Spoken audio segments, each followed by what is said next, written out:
What is going on, guys? Mira here, your coach of the Orlando Magic Bounce. And before I get into this video, I just want to say I have tried to record this like 8 times, and I'm getting sick of it. So this will be the last time I try to record. So part of the reason I have to keep recording is because my mic doesn't exist. So essentially, what I'm using is the built-in mic to my desktop, and it cuts out like every 30 seconds or so. So I have my face like literally inches away from the computer, so I'm up close and personal for this one. And if it cuts out frequently again, I'm just gonna deal with it as it is. Like if my sentences cut out in the middle, just try to piece together what I'm saying as best as you can. Hopefully it doesn't happen too frequently, so it should be sort of fluent. But either way. Another thing that you might be concerned about, or well, not concerned, but questioning, is that you probably clicked on this video expecting me to have a British accent, because if you know me on Discord, you know that in voice chat I use a British accent. I say that I'm British, from London, and I moved to the United States 4 years ago. I did move 4 years ago, but it was not from another country. I was still in the U.S. So I'm sorry for lying about that. Part of the reason I did that was it's kind of stupid, but I just like using a British accent. It's just something I enjoy doing.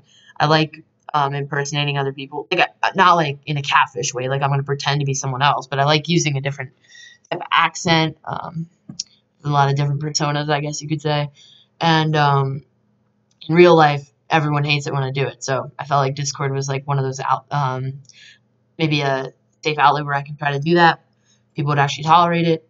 But now that I'm recording, I'm not going to want to do it every single day if that's what I'm going to be recording. So I'm just going to use my real voice, and I'm sorry if you don't trust me now, I guess. I've been, like, if you really are annoyed by that, like, honestly, just don't watch the video, because that's just something so stupid to get annoyed about. But anyway, not trying to be a downer here, trying to get right into it. So this is my EPL, sorry, draft analysis.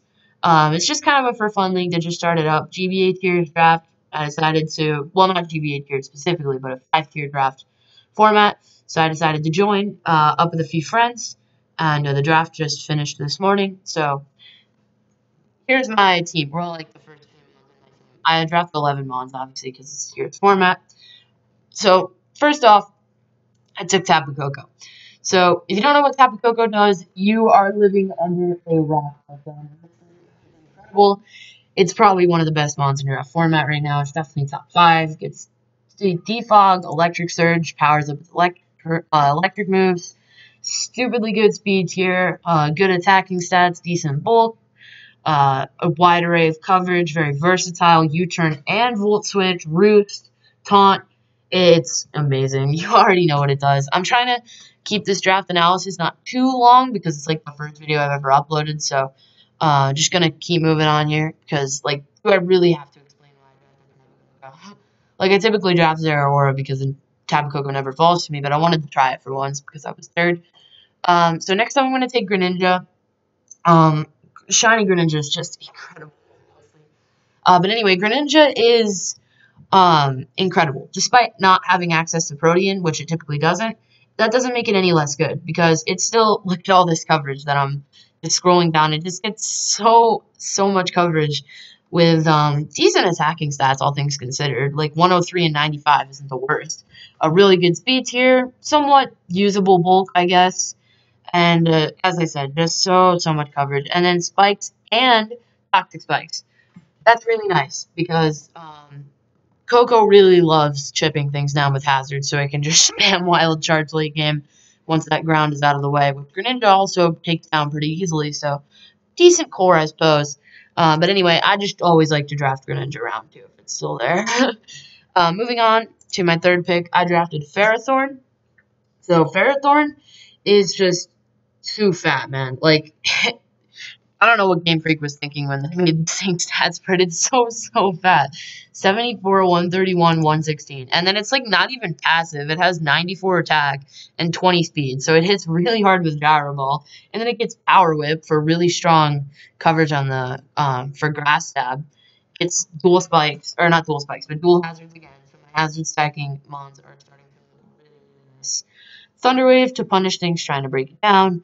Knockoff, Leech Seed, Poison Jab, you know what this thing does. It's just a really good wall. And my draft is starting to look really awesome. And I am absolutely terrible with hyper offense. So I wanted to draft sort of a wall here to coincide with that because I always like to draft balance or hyper offense. Moving on here, we got Buzzwole. Probably a bit early to take it, all things considered, but I didn't want to risk losing this thing because when you have him on like Ferrothorn, everyone's going to run HP Fire or like Fire coverage, and then that opens the door for Buzzwole because people aren't going to want to run HP Flying. And HP Fire is not going to do much to it unless it's like super strong specs user or something. Even though it's weak to it, it's only a 60 power coverage move that's not stab. So Buzzwole can handle it.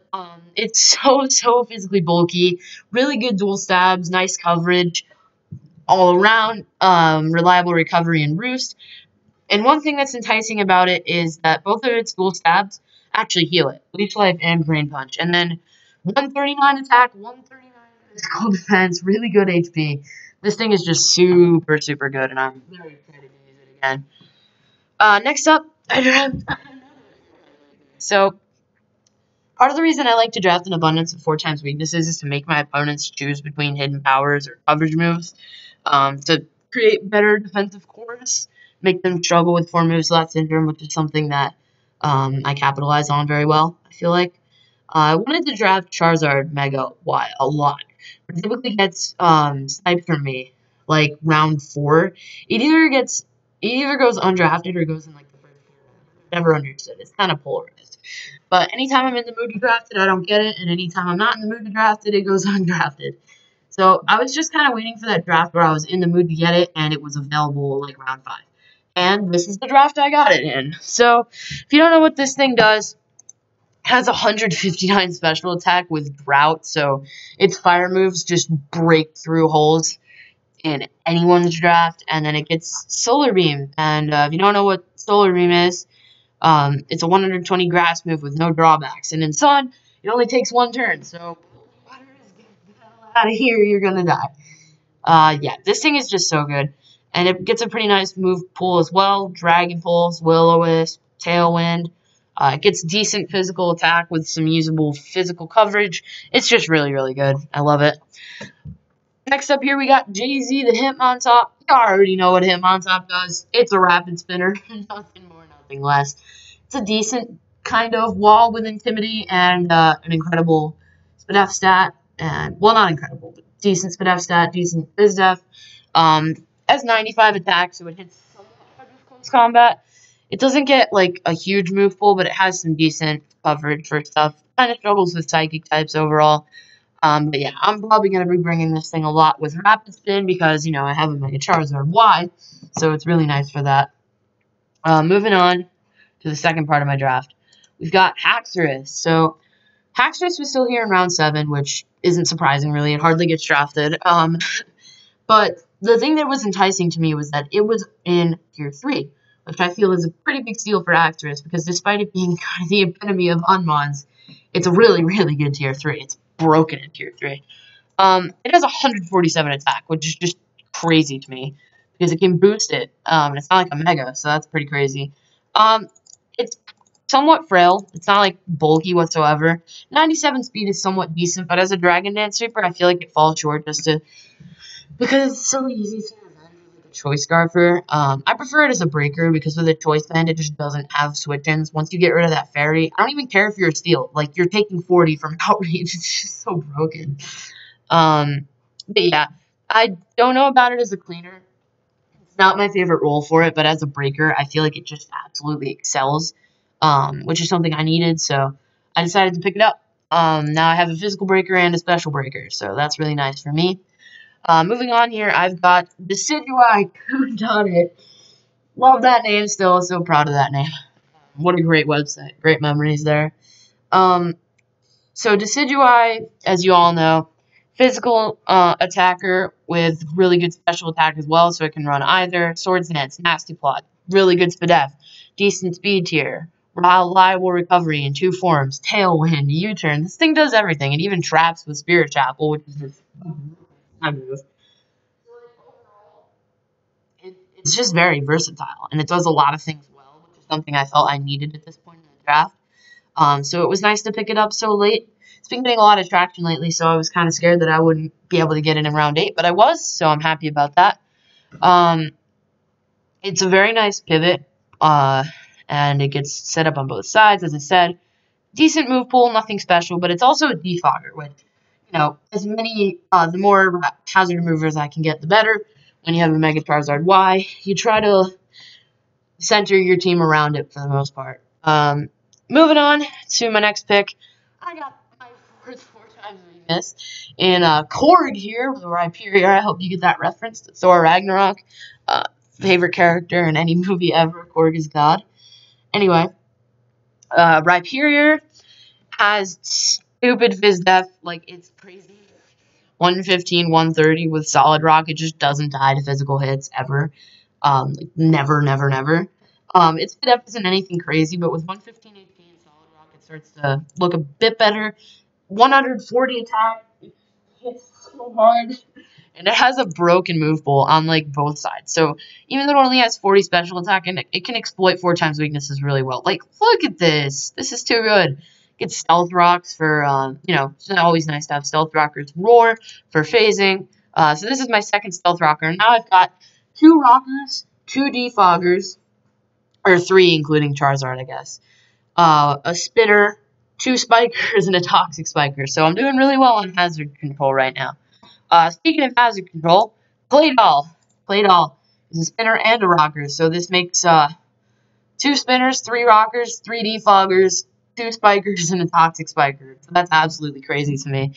Claydol's been getting a decent amount of traction lately as a tier 5 because it's just a good mini hazard controller with decent coverage, really good defensive stats, and Stealth Rocks, as I said, Rapid Spin, gets Trick. I think it gets dual screens. It does. So this thing is pretty versatile, all things considered. It's usually just going to be a wall that either sets up screens or hazards or stuff like that. It's kind of defog food, all things considered, but Rapid Spin is nice on it. So it's just a good lower tier wall for me to draft at this point. Because my last 2 picks have been pretty offensive. I mean, Rhyperior, but, still. Anyway, for my final pick of the draft, I picked up Raichu Alola and Tapu Koko is a really nice core for breaking and for cleaning. Raichu Alola hits so hard in Electric Terrain, and it's so stupidly fast, like it's impossible to outspeed it in Electric Terrain. And it gets a decent special attack stat of 95, which looks a lot better in Electric Terrain because it's actually Tapu Koko's special attack stat, to put it into perspective. It gets a really nice array of coverage. Surf, Signal Beam, Focus Blast, Dual Stabs, Nuzzle, I guess, Grass Knot, Hidden Powers. Is very nice. And it also gets Nasty Plot and Calm Mind if I want to run a setup. It gets kind of easily revenged by Physical Priority, so that's something to watch out for if I'm trying to run a setup sweeper set, but as a breaker, it excels completely, and it can be setup sweeper as well. It forces a lot of prep. So that's something nice as a tier 4 that just makes people lose sleep prepping for it. So it could be nice. I've never used it really before. I used it once in a speed tour, but I got knocked out round 2 and it didn't come to either game. So hopefully it does work for me. I'm excited for it, and I'm excited for this draft as a whole. If it feels like I rushed this video, I'm sorry, but my neck and hurt because I'm hunched over in the worst position ever, trying to make sure the audio doesn't cut out, and I've tried recording this so many times now. But anyway, I hope you guys enjoyed somewhat, and I promise that future content will be better. I'm going to try to work this out as best as I can over the next couple weeks, and I should be uploading my week 1 in about a week or 2 max, because the draft just ended today, so battle should be starting soon. Anyway, I want to thank you guys for watching, and have a very nice day. Peace out.